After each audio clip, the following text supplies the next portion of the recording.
60년 동안 국제 외교 무대에서 가장 중대한 공개된 비밀로 유지되어 온 이스라엘의 핵보유 모호성 정책이 사실상 종식되었습니다. 이란이 이스라엘의 핵무기 시설로 알려진 네게브 사막 기지를 향해 400발의 줄파가르 탄도미사일을 발사하고, 이에 대해 이스라엘 정부 대변인이 핵무장 국가의 언어로 공식 대응하면서 수십 년간 이어온 외교적 허구가 무너졌습니다. 국제관계 역사에서 핵심적인 비밀들은 아무도 모르는 것이 아니라 모두가 알면서도 국제 시스템의 목적을 위해 집단적으로 모르는 척하기로 합의한 것들입니다. 이러한 모르는 척은 지역 군비 경쟁의 공식화를 막고 핵 보유국이 유발할 공식적인 핵 확산 대응을 유예시키며 현실보다 관리하기 쉬운 외교적 허구를 유지하는 역할을 해왔습니다. 미국, 러시아, 중국, 아랍제국, 그리고 국제원자력기구까지 모든 주요 정부는 이스라엘이 핵무기를 보유하고 있다는 사실을 인지하면서도 확언도 부인도 하지 않는 이스라엘의 공식 정책인 핵 모호성을 묵인해왔습니다. 이 허구가 모두의 이익에 더 부합했기 때문입니다. 그러나 오늘 밤 이란이 감행한 네게브 사막 시설 타격으로 인해 이 모호성을 외교적, 정치적, 전략적으로 지속하는 것이 불가능해졌습니다. 미사일 공격 직후 카메라 앞에선 이스라엘 정부 대변인은 과거 그 어떤 이스라엘 관료도 공개적으로 사용한 적 없는 언어, 즉 핵 인프라 공격에 대응하는 핵무장 국가의 언어를 사용했습니다.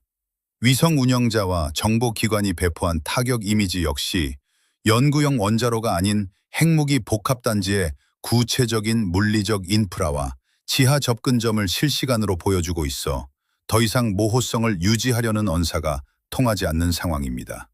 이번 사건은 단순한 군사적 충돌을 넘어 핵 확산 금지 조약 체제와 사우디아라비아, 이집트, 터키 등 중동 지역 강대국들의 전략적 계산을 근본적으로 뒤흔드는 일대 격변입니다. 이스라엘이 외교적 보호막이었던 모호성을 상실함에 따라 중동의 전략적 구조는 한 세대 동안 완전히 재편될 직면에 놓였습니다. 신속하고 정확한 국제안보 뉴스를 계속해서 받아보시려면 구독과 좋아요를 부탁드립니다. 오늘 밤 이란이 실행한 네게브 시설 타격은 단순한 군사적 작전이 아니라 군사적 수단을 동원한 외교적 작전으로 분석됩니다. 이란의 전략적 목표는 이스라엘의 핵 능력을 물리적으로 파괴하는 것이 아니었습니다. 60년 동안 지속적으로 보강된 네게브 기지의 견고한 지하 인프라는 400발의 줄파가르 탄도미사일로 의미 있게 무력화될 수 없으며, 무기 저장고와 조립시설, 발사 시스템 등은 이러한 재래식 타격에서 생존할 수 있도록 설계되어 있기 때문입니다. 이란의 전략기획가들 역시 이 사실을 인지하고 있었으며, 물리적 피해의 정도와 무관하게 이 시설을 타격하는 행위 자체가 이스라엘의 전략적 이익을 지탱해온 모호성 정책을 강제로 종식시킬 것이라는 계산하에 움직였습니다. 이러한 타격 논리는 이스라엘에게 단 하나의 작전적 결정으로 두 가지 형태의 전략적 손실 중 하나를 선택하도록 강요했습니다.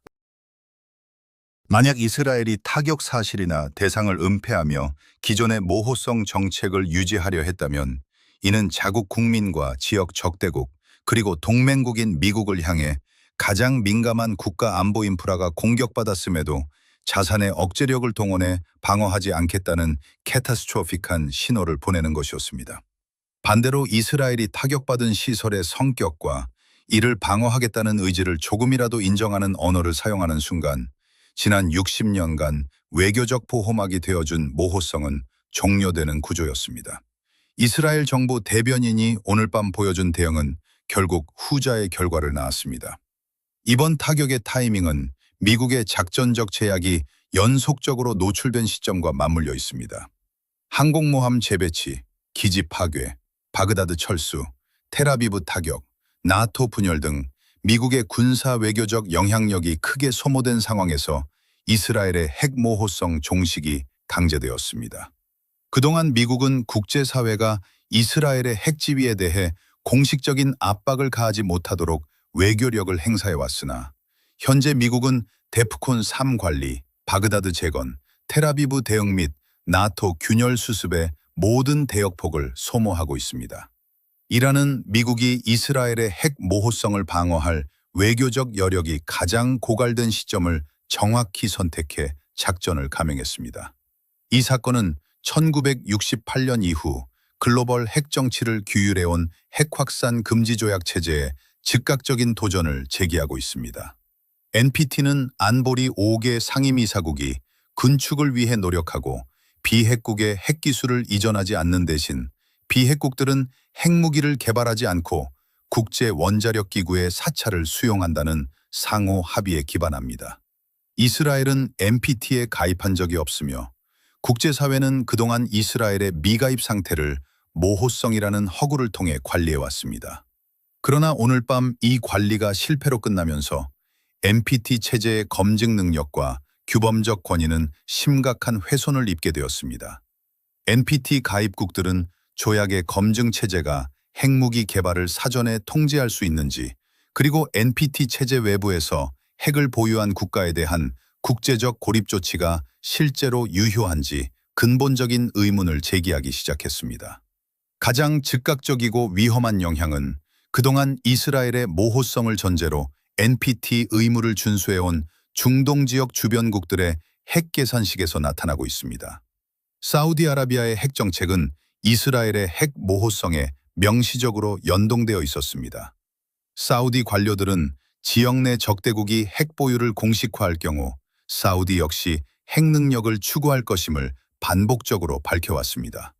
이란의 핵 프로그램이 한쪽의 트리거를 당겼다면 오늘 밤 이스라엘의 핵 보유 사실의 공식화는 나머지 한쪽의 트리거를 당긴 결과가 되었습니다.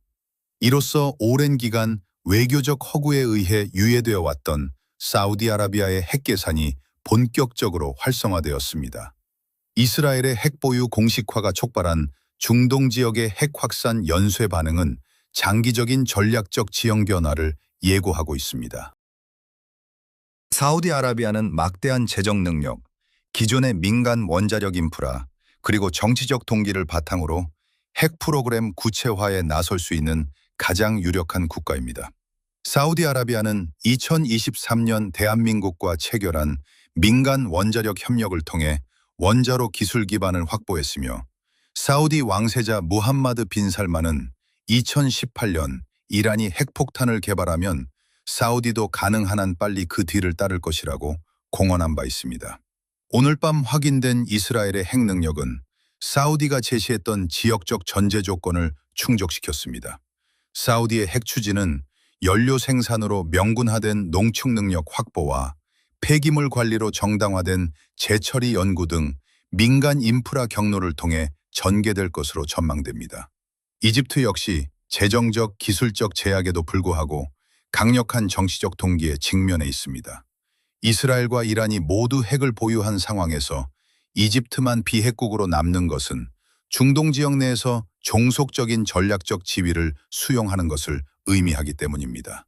아랍 세계의 주도국을 자처하며 이스라엘과 4차례 전쟁을 치렀던 이집트의 전략적 전통상 이러한 지위 불균형은 국내외적으로 수용하기 어려운 정치적 비용을 발생시킵니다. 이에 따라 그동안 미국의 외교적 관리와 핵 모호성 허구 아래 억제되어 왔던 이집트 내부의 핵 보유 논의가 본격화될 조짐을 보이고 있습니다. 터키의 경우 나토 회원국으로서 인지르리크 공군기지에 미국의 B-61 항공기용 수소폭탄을 배치하고 있어 가장 복잡한 계산을 해야 합니다.